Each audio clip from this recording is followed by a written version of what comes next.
I just want to jump in here briefly, not to move the conversation forward, but actually bring it back to where it kind of needs to be. A lot of you guys are rightly saying that Deuteronomy is not teaching what the same as the prosperity gospel, and you're going to other parts of the Bible to prove that. That's fine, and the other parts of the Bible do shed better light, but the purpose of this conversation and the purpose of this question is to focus on what Deuteronomy is actually teaching, Deuteronomy itself.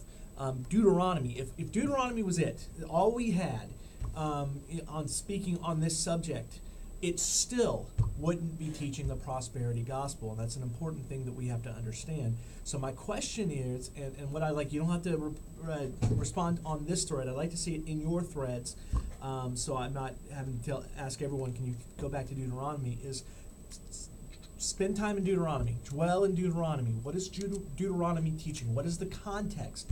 If we're looking at the blessings and curses, we're specifically speaking of chapter 28, but chapter 28 comes within a very specific context. Look at your reading on Hamilton. Look at what the main themes and theology and purpose of the book of Deuteronomy is, and what is going on. Why is Moses talking?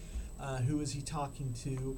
And this goes into the effect and the influence that Deuteronomy is going to have on the historical books.